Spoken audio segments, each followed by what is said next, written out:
In the new year, thousands of people are looking to take their health more seriously, and that includes prioritizing sleep and making sure you get 8 hours of good rest each night. One wellness expert says if you're struggling with sleep, maybe it's time to separate in the boudoir, the bedroom. Here to explain what a sleep divorce is and if it's right for you and yours is Elizabeth Pearson. Good morning. Good to see you again.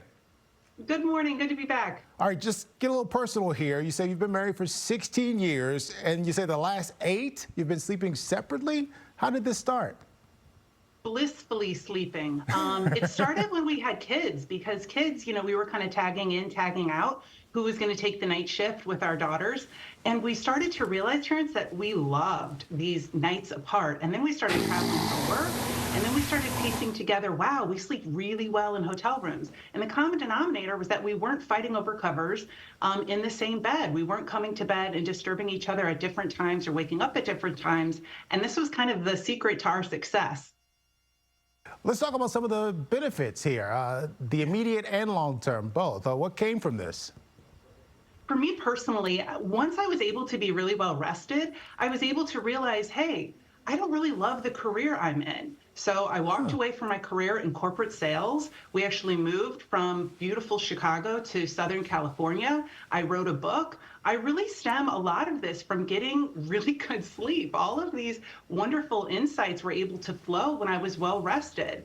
There were some downsides. We were kind of missing that pillow talk at night. That was a moment when we were connecting, not necessarily intimately because we were exhausted by the end of the day anyway, but it was this time to kind of just let ideas and things flow, in more of like a conversation. So what we did was we set aside time to specifically have that pillow talk, like after dinner, or make more of an effort to have date nights so that we made sure that we stayed connected. So what would your advice be to other couples out there who are hearing you talk about this right now and thinking about starting to do this, or at least have the conversation?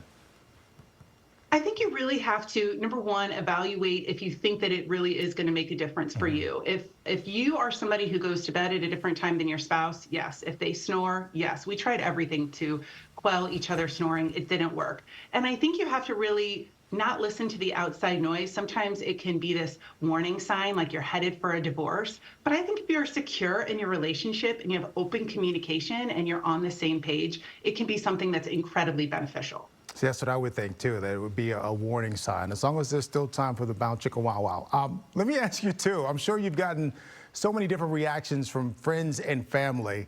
How do you handle that besides telling them it's none of your business? You know what? Our family, who are all beautiful Midwesterners, were really surprisingly supportive. Even when we would come home to Chicago for holidays, they would make it so that we had 2 separate bedrooms, which was a lot to ask when you're staying with family. But they really accommodated us. And maybe they had little side conversations behind our backs about it. Maybe they were concerned. But if they were, they never really said it to us.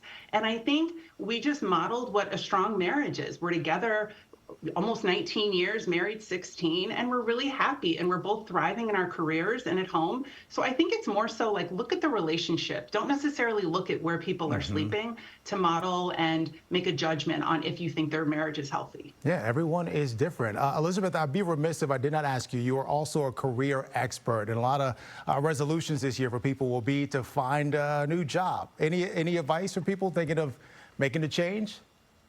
I think make sure you're well rested so that you can make an educated decision. Right. But I also think that this is the year to really find gratitude where you are. We're not seeing these big pay raises for the job hopping that we saw a couple of years ago. So I always ask yourself, is it really the job or is it something maybe in your personal life that needs some tweaking? And if you can find gratitude where you are, I think that you're going to vibrate higher and that new job is probably going to find you, as long as you have your resume and LinkedIn updated. Fantastic advice, and as long as you get a good night's sleep as well. Elizabeth, always good to see you. Happy New Year. Thank you. To you as well.